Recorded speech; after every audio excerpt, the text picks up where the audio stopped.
नवाज शरीफ साहब की हुकूमत जब ख़त्म हुई तो जीटी रोड का सफ़र ख़त्म हो गया, लेकिन उनके जो मंसूबे थे वो ख़त्म नहीं हुए। उनके मंसूबों पर आज भी इमरान ख़ान बार बार अपनी जाली तख्तियाँ लगाता है।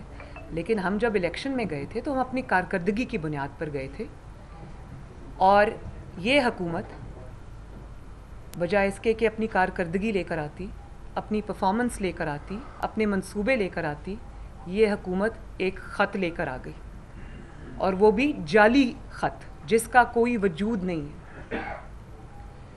मैं आज ये सवाल करना चाहती हूँ कि वो ख़त जिसको आपने छुपा कर तय लगा कर पता नहीं कौन सी दराज में रखा हुआ है, उस ख़त के सारे कंटेंट्स तो आप बता चुके हैं। आपने ये भी बता दिया कि पूरी ऑपोजिशन, बल्कि 197 अरकान जो हैं और ऑपोजिशन की तमाम पार्टीज़ जो हैं वो साजिश में शामिल हैं। आपने उन ममालिक के नाम भी ले दिए जो आपके ख्याल में साजिश में शामिल हैं, और आपने ये भी बता दिया कि कहाँ बैठ के साजिश तैयार हुई। सब कुछ आपने बता दिया, तो वो आपने ख़त क्यों नहीं दिखाया? ख़त के तो सारे कंटेंट्स आपने ख़ुद बता दिए आवाम को, तो वो ख़त नहीं आपने दिखाया। वो ख़त आपने इसलिए नहीं दिखाया कि वो ख़त सिरे से था ही नहीं, और वो जो आप जेब में लेके फिर रहे थे और आपने जलसे में दिखाया था वो एक खाली कागज़ था। अगर इतना ही वो ख़त था और कोई साजिश थी तो आपको सुप्रीम कोर्ट के सामने वो ख़त को रखना चाहिए था, पाकिस्तानी कौम को वो ख़त दिखाना चाहिए था। और जो शख्स जिसका नाम इमरान ख़ान है, चंद दिन कुर्सी से चिमटे रहने के लिए पूरे आइन को के ऊपर खुद कुछ हमला कर सकता है, पाकिस्तान का तमस्खर बना सकता है, तमाशा बना सकता है, आइन को तोड़ सकता है। वो ये बात अगर कहे कि मैंने इसलिए वो ख़त नहीं दिखाया कि कौमी सलामती का मसला था, तो मुझे तो हंसी आती है इस बात पे। आइन तोड़ना आपके लिए आसान है, लेकिन ख़त दिखाना आपको मुश्किल लगता है। मैं आपको ये बताना चाहती हूँ कि वो ख़त जो था उसमें कोई ऐसी ना कोई बात थी, ना ज़िक्र था।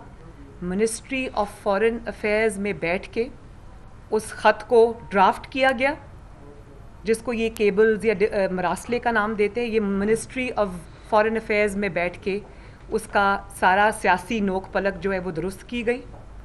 और क्योंकि इनको पता था कि ख़त जब आवाम के सामने आएगा या कौम के सामने आएगा या मीडिया के सामने आएगा तो पोल तो खुल जाएंगे, क्योंकि हुकूमत तो एक ऐसी चीज़ नहीं है जिसमें आप वज़ीर आज़म एक खड़ा होकर झूठ बोल दे और वो उसका झूठ चल जाए। क्योंकि हुकूमत के अंदर और भी बहुत सारे इदारे इन्वॉल्व होते हैं, बहुत सारे स्टेक होल्डर्स होते हैं, जो उनके सामने अगर आप ये ख़त रखते जो कि आपने नहीं रखा तो आपके ख़त का तिया पांचा तो फ़ौरन हो जाता। और फिर आपने मिनिस्ट्री ऑफ फॉरेन अफेयर्स में बैठ के उस ख़त की ड्राफ्टिंग की, और जिस वक्त ये ख़त का ड्रामा आपने अगले दिन करना था उससे एक दिन पहले आपने पाकिस्तानी जो एम्बेसडर हैं या हाई कमिश्नर हैं जो अमेरिका में, उनको आपने रातों रात ब्रसल्स स्मगल कराया। उनको रातों रात ब्रसल्स भेजा, अमेरिका से उनको ब्रसल्स भेजा, क्योंकि आपको पता था कि ख़त का जब ये ड्रामा सामने आएगा तो अगर एम्बेसडर उस मुल्क में हुआ तो उससे सवाल होंगे। कहाँ हैं वो एम्बेसडर साहब? आज मैं सवाल करना चाहती हूँ, जो इस ख़त के मेन किरदार हैं वो कहाँ हैं? अगर इतनी सच्ची बात थी कि उनको मीडिया के सामने पेश करें, उनको सुप्रीम कोर्ट में आज पेश करें और बताएं कि क्या साजिश हुई है। तो ये ख़त ना था ना है, ये एक ड्रामा था जिसका पोल अब खुल भी रहा है और बहुत जल्दी खुलने भी वाला है। फिर आपने कहा, आपने नेशनल सिक्योरिटी कमेटी को, NSC जिसको कहते हैं, उसको आपने इस्तेमाल किया अपनी सियासी मकासद के लिए। आपने उसके एलामिये का गलत इस्तेमाल किया। और सबसे पहले तो मैं आपसे ये पूछना चाहती हूँ कि जब उसके एलामिये में कहीं ये जिक्र ही नहीं है कि कोई साजिश हुई है या कोई इसमें हिस्सेदार है, तो आपने नेशनल सिक्योरिटी कमेटी जैसी कौमी जो एक फोरम है उसको आपने किस तरह अपने सियासी मकासद के लिए इस्तेमाल किया? किसने आपको हक दिया कि आपने एक वो वाला इदारा या वो वाली कमेटी या वो वाला फोरम जो पाकिस्तान के कौमी मसाइल के लिए, पाकिस्तान के सिक्योरिटी थ्रेट्स के लिए, जो इतने सीरियस जो मसाइल होते हैं उनके लिए वो कमेटी बनी है, तो आपने उसको अपने सियासी मकासद के लिए इस्तेमाल किया। वो नेशनल सिक्योरिटी कमेटी है, इमरान बचाओ कमेटी नहीं है। आपने उसको भी इस्तेमाल किया और आपने ये तासुर दिया कि इदारे आपके साथ शामिल हैं, जबकि कोई आपके साथ इस झूठ में शामिल नहीं है। उन्होंने बहुत, ये पाकिस्तान के जो मिलिट्री इदारे हैं, सिक्योरिटी इस्टेब्लिशमेंट है, मैं उनको ये कहना चाहती हूँ कि आप आइए और इस बात में आप कौम को वजाहत दें। ये एक सियासी बात है, ये एक सियासी झूठ था, इसकी जो सच्चाई है वो आवाम के सामने रखें। और फिर उसके सबूत में आप क्या लेकर आए? वो जो आप कह रहे हैं मेरे ख़िलाफ़ एक इंटरनेशनल साजिश हो गई, उसके सबूत में आप क्या लेके आए? वो तस्वीरें कि मैं डिप्लोमेट से मिल रही हूँ, राना सनाउल्लाह साहब डिप्लोमेट से मिल रहे हैं, परवेज़ रशीद साहब डिप्लोमेट से मिल रहे हैं, फ़लाँ डिप्लोमेट से मिल रहा है। तो अगर हम डिप्लोमेट से मिलके अगर आप इसको साजिश का नाम दे रहे हैं तो ये क्या कर रहे हैं आप? इस पे ज़रा जूम इन करें। ये क्या हो रहा है? ये पाकिस्तान के ख़िलाफ़ साजिश हो रही है? नहीं, ये मैं आपसे पूछ रही हूँ कि डिप्लोमेट से देखें आप, ये देखें ये क्या हो रहा है? कौन है? ये सफारतकार हैं। ये जब इमरान खान साहब की हुकूमत आने से पहले के हैं, जब ये सफारतकारों से मिला करते थे, जब अपोजिशन में जी। तो मैं आपसे ये कहना चाहती हूँ कि डिप्लोमेट से जब इंसान मिलता है, पाकिस्तान में जो फॉरेन डिप्लोमेट्स यहाँ पे डिप्यूटेड हैं, उनसे जब हम मिलते हैं तो हम अपने मुल्क और कौम की बात करते हैं। हम पाकिस्तान की अच्छे जो चीज़ें हो रही होती हैं, जो पाकिस्तान के अंदर तरक्की हो रही होती है, जो पाकिस्तान का एक प्रॉमिसिंग फ्यूचर है, हम उसको हाईलाइट करते हैं। हम उनके सामने अपने जो पाकिस्तान का, अपनी कौम का, अपने मुल्क का एक खूबसूरत जो तशख़्ख़ुस होता है, तासुर होता है, हम उसको हाईलाइट करते हैं। और आप सबूत में अपनी इंटरनेशनल साजिश के सबूत में वो तस्वीरें निकाल के ले आए।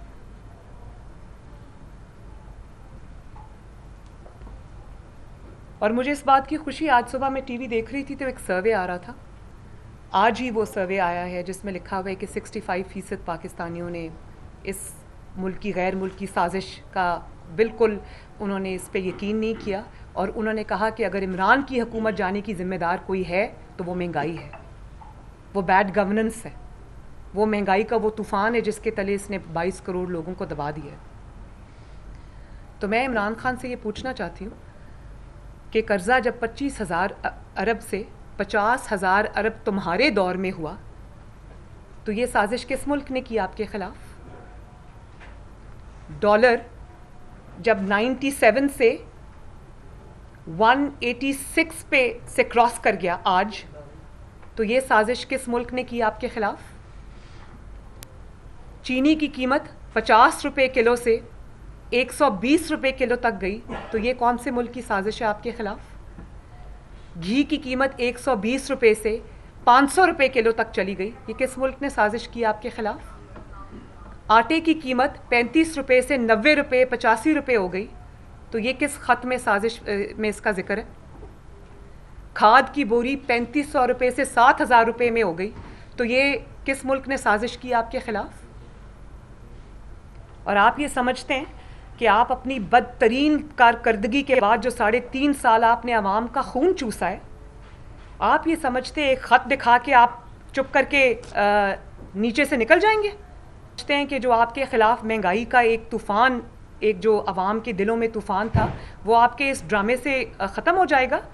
और आप ये समझते हैं कि आपने जो बड़ा नैरेटिव दे दिया है कौम को, कौम आपकी महंगाई को भूल जाएगी? तो आप याद रखें कि दिन में सैकड़ों बार, हज़ारों बार जब पाकिस्तान के अवाम चीनी ख़रीदने जाएंगे किसी दुकान पर, आटा ख़रीदने जाएंगे, पेट्रोल डलवाने जाएंगे और लाइनों में लगेंगे, खाद की बोरियां ख़रीदने जाएंगे, जब बिजली के बिल देंगे, जब अद्वियात की इतनी लंबी लंबी कीमतें आएंगी, तो वो आपको बद्दुआएं देते हुए बाहर निकलेंगे। वो कहेंगे कि किसी और को वोट देंगे, इमरान खान को वोट नहीं देंगे। ये है आपकी असल हकीकत। और उसके बाद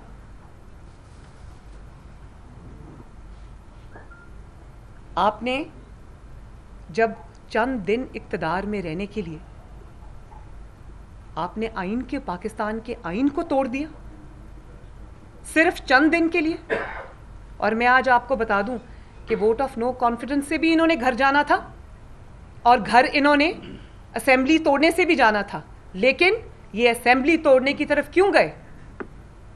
असेंबली तोड़ने की तरफ ये सिर्फ इसलिए गए कि इनको ये पता था कि अगर कोई और जमात ऑपोजिशन में से आ गई, चाहे वो महीने के लिए इक़्तिदार में आई, वो मुझे नहीं छोड़ेगी, क्योंकि इनके खिलाफ इतने बड़े बड़े करप्शन के स्कैंडल्स हैं कि ये अफोर्ड ही नहीं कर सकते कि ये एक दिन भी हुकूमत से बाहर रहें। और मैं आपको ये बता दूं कि पाकिस्तान का आइन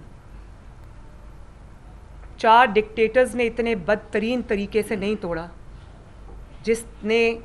जितनी बेशर्मी से आइन पाकिस्तान पर हमला इमरान खान ने किया, और सिर्फ चंद दिन इक़्तिदार से चिपके रहने पर, और सिर्फ इसलिए कि मैं गिरफ्तारी से बचने के लिए। तो कब तक बकरे की मां कब तक खैर मनाएगी? आइन तोड़कर आइन का हवाला देते हैं। और आज सुप्रीम कोर्ट में केस है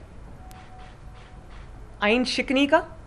तो मैं ये कौम को बताना चाहती हूँ कि आज दरख्वास्त गुजार ना ऑपोजिशन है, दरख्वास्त गुजार ना पीडीएम है, और ना आज सुप्रीम कोर्ट ऑफ पाकिस्तान में दरख्वास्त गुजार कोई पॉलिटिकल पार्टी है या कोई सियासी जमात है।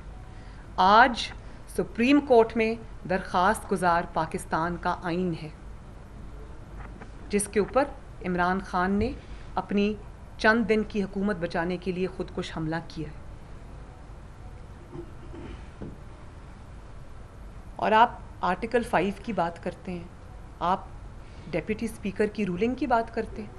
भाई वो डेप्यूटी स्पीकर की रूलिंग नहीं थी, वो रूलिंग ये कह रही थी कि मैं आइन को नहीं मानता। और पाकिस्तान के अंदर या किसी भी मुल्क के अंदर स्पीकर आइन के ताबे होता है, आइन स्पीकर के ताबे नहीं है। और आज अगर स्पीकर कोई गैर आइनी हुक्म दे, आइन के खिलाफ जाके कोई हुक्म दे, तो क्या उसको कहीं छुपने की इजाज़त होगी? उसको कोई इम्यूनिटी हासिल होगी, या उसको पार्लियामेंट की कार्रवाई कहकर छुपा दिया जाएगा? अगर आज आइन के खिलाफ स्पीकर कोई हुक्म देता है तो आप उसको पार्लियामेंट की कार्रवाई कहकर उसके अंदर नहीं छुपा सकते। वो एक संगीन जुर्म है, आइन में उसकी सज़ा वाज़े है, वो है आर्टिकल 6। तो या तो फिर वो ऑपोजिशन के 200 अरकान गद्दार हैं और जिनको वो रिप्रेजेंट करते हैं, जो कि 80% ऑफ पाकिस्तान है या 85% ऑफ पाकिस्तान है, या तो पूरा 85% या 90% ऑफ पाकिस्तान गद्दार है, तो या फिर इमरान खान गद्दार है। और ये भी मैं आपको बता दूं कि आइन में गद्दारी की सज़ा आर्टिकल 6 है। और ये कोई ऐसी बात नहीं कि बच्चों के खेलते खेलते कोई खिड़की का शीशा टूट गया जिसको दोबारा फिक्स कर देंगे। यहाँ पर पाकिस्तान का आइन टूटा है, इसकी सज़ा पाकिस्तान के आइन ने उसका तयन कर दिया है। और वो सज़ा अगर ना मिली तो ये पाकिस्तान के लिए, देखें आज सुप्रीम कोर्ट ऑफ पाकिस्तान, जितनी भी अदलिया है या जितने भी इंस्टीट्यूशंस हैं पाकिस्तान के, या सियासी जमातें या कुछ भी है, वो सब आइन से जन्म लेते हैं। तो उस आइन की हिफाजत हम सब उसके कस्टोडियंस हैं, उस आइन की हिफाजत हम सब की जिम्मेदारी है। और अगर ये प्रेसिडेंट अलाउ कर दिया गया पाकिस्तान के तारीख़ के अंदर, अगर ये एक प्रेसिडेंट सेट कर दिया गया और इसकी सज़ा मुतय्यन नहीं की गई, इमरान खान को आइन तोड़ने की सज़ा नहीं दी गई, तो कल को कोई भी आइन को रोनता हुआ पाँव के नीचे निकल जाएगा और उसको पूछने वाला कोई नहीं होगा। तो मैं बतौर पाकिस्तानी आप सब की तरह बहुत कंसर्न्ड हूँ इस बात पर कि ये कोई खिड़की का शीशा नहीं टूटा, आइन टूटा है। और फिर अगर इतना सवाब का काम आप कर रहे थे, साजिश को नाकाम कर रहे थे, तो जल्दी जल्दी आपने रूलिंग पढ़ने के बाद असद कैसर का नाम क्यों पढ़ दिया? डेप्यूटी स्पीकर साहब रूलिंग पढ़ें, जल्दी जल्दी ऐसे ऐसे पढ़ें और उसके बाद कहते हैं असद कैसर। यानी कि मैं इस गुनाह में शामिल नहीं हूँ। असद कैसर साहब तो वैसे ही दौड़ गए, वो तो आए ही नहीं, क्योंकि वो स्पीकर हैं, वो जानते हैं कॉन्स्टिट्यूशन को, वो जानते हैं कि इसकी सज़ा आर्टिकल 6 है, तो वो तो आए नहीं। उन्होंने तो आराम से डेप्यूटी स्पीकर को आगे कर दिया। डेप्यूटी स्पीकर भी काफ़ी होशियार हैं, उन्होंने आखिर में जल्दी जल्दी असद कैसर का नाम पढ़ दिया। लेकिन बात यह है कि ना असद कैसर वो भी मुजरिम है, ना डेप्यूटी स्पीकर सूरी साहब वो भी मुजरिम है, लेकिन सबसे बड़ा मुजरिम इमरान खान है, जिसने वो पर्ची सूरी को लिख कर दी थी, जिसके ज़रिए उसने आईने पाकिस्तान पर हमला किया।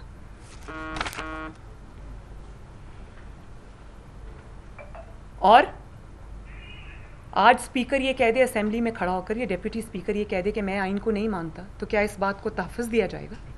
इसको पार्लियामेंट की कार्रवाई कहकर इससे आंखें बंद कर ली जाएंगी? क्या स्पीकर अपनी रूलिंग से आइन की धज्जियां बखेर सकता है? क्या स्पीकर अपनी एक रूलिंग से सकता है? और ये मामला असेंबली तोड़ने का नहीं है, ये मामला पाकिस्तान के आइन तोड़ने का है। सदर पाकिस्तान को असेंबली तोड़ने की सिफारिश नहीं भेजी गई, उनको पाकिस्तान का आइन तोड़ने की सिफारिश भेजी गई है।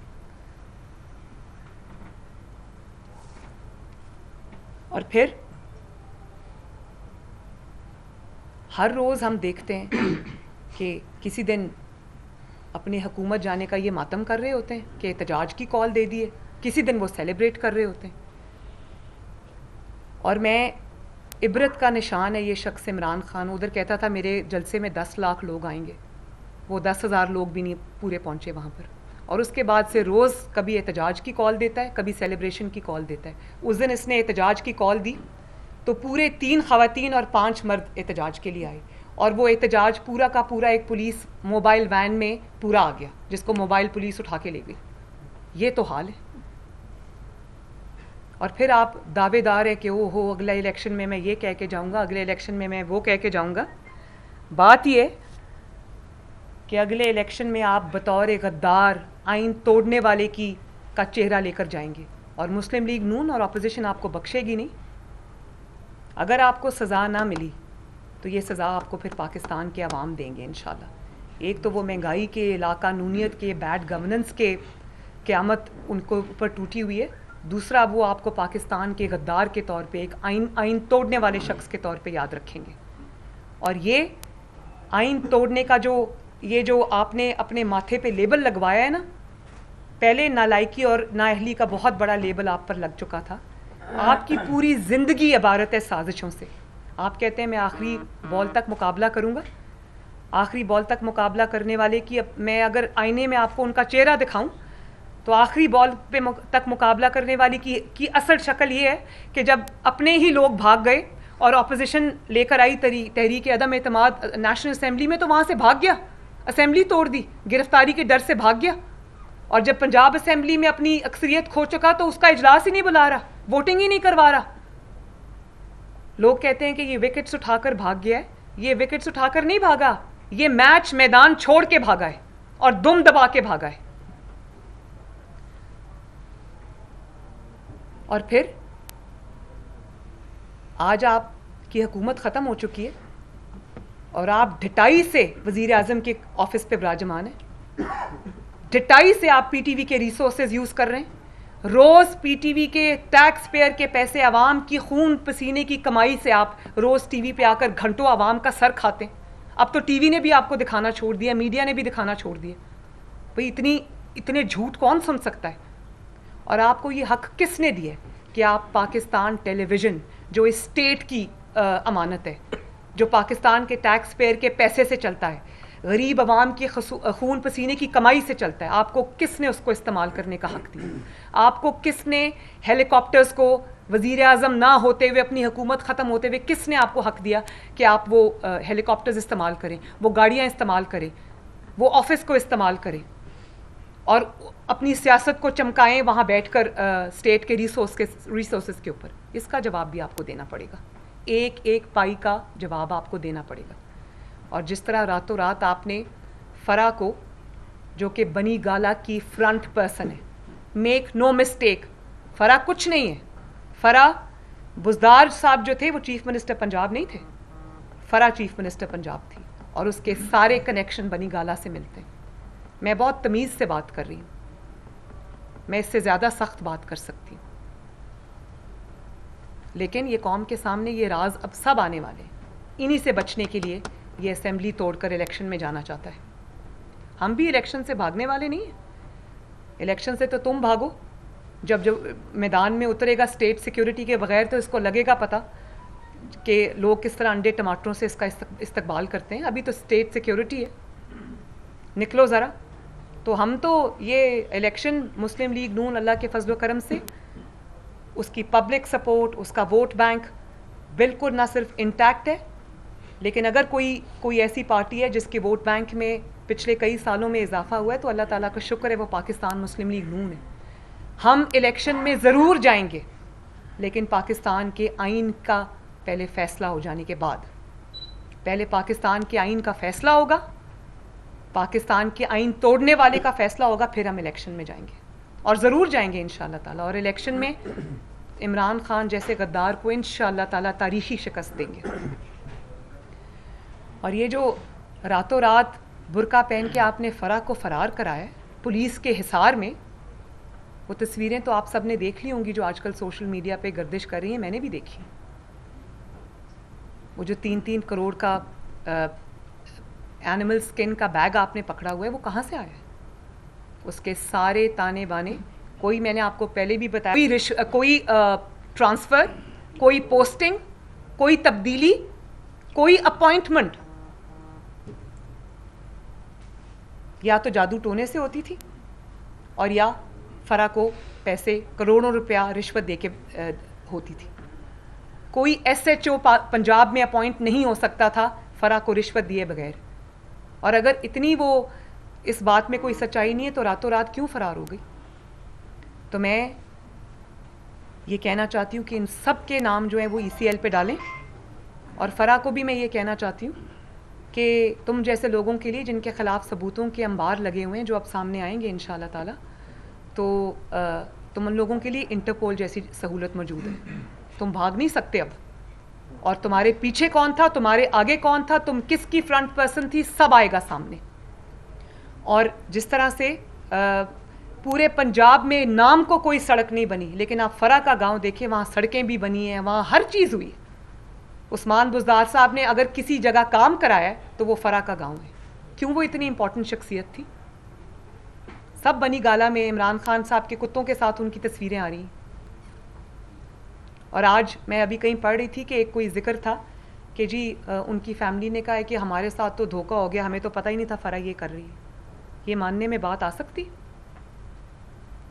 और आप मैं तो हैरान हो गई, कल एक टीवी इंटरव्यू में इमरान खान साहब कह रहे थे जो बुज़दार ने किया है पोस्टिंग ट्रांसफ़र्स, ये करप्शन नहीं होती। अगर करोड़ों रुपया रिश्वत देकर पोस्टिंग ट्रांसफ़र्स करप्शन नहीं होती तो क्या करप्शन क्या होती है? कामे को करप्शन कहते हैं। और ये सारी चीज़ें जो हैं ये इंशाअल्लाह ताला सब कौम के सामने आएंगी और आना शुरू हो गई है। ये सब कौम के सामने आएगा, इसका जवाब आपको देना पड़ेगा और इसका जवाब हम आपसे लेके रहेंगे, आपको भागने नहीं देंगे। जी मनीष साहब, ये बताइएगा कि जो अब पंजाब में हो रहा है, खान साहब आज पहुंचे हैं यहाँ पर, तो आज ही पंजाब असेंबली का इजलास भी 6 की बजाय 16 को कर दिया गया है। यही परवेज़ अली आप लोगों के कैंडिडेट थे और फिर परवेज़ अली ने कहा कि मरीम साहिबा को मैं अच्छा नहीं लगा, जिसकी वजह से मुझे वज़ारत आला से जो है अपने मुतहदा पोजीशन हटा दिया। इस पर क्या कहेंगी? और जो पंजाब के अंदर हो रहा है इसके अंदर क्या कहेंगी? अब आप लोग क्या करने जा रहे हैं? क्योंकि इनके आपके 15 से 20 लोगों की रुकनीत भी मुअत्तल की जा रही है। आज मैंने सुना है गवर्नर्स हाउस में कोई इजलास था जिसके अंदर PTI के 54 या 55 अरकान नहीं शरीक हुए, नहीं थे वहाँ पर। तो और इतने वो बेचारे घबराए हुए हैं कि रोज़े में पानी मांग रहे थे। तो मैं तो ये कहना चाहती हूँ कि अगर आपके लोग पूरे हैं तो फाउल प्ले क्यों करते हैं? आए ना, ज़रा सामने आए। परवेज़ इलाही साहब भी आ जाए, हमजा शहबाज शरीफ साहब भी आ जाए, वोटिंग करवा लें। फिर डर किस बात का? फिर इतने दिन इजलास क्यों आगे कर दिया? फिर गवर्नर्स क्यों तब्दील हो रहे हैं? तो मैं तो ये बड़ा सिंपल सा क्वेश्चन है भाई। अच्छा मैडम, ये बताइएगा, ये फरमाइएगा कि आपने एक मुतालबा किया है कि सिक्योरिटी एस्टेब्लिशमेंट इस खत के हवाले से अपनी पोजीशन वाज़े करे। तो आप क्या समझती हैं कि एक जो नैरेटिव बिल्ड हुआ था पिछले 2-4 माह में, 6 माह में, कि आप ये कह रहे थे कि इदारे जो हैं वो गैर जानता है, क्या इस मामले पर अब भी वही स्टेटस है? क्या आपका एतमाद उसी तरह बहाल है?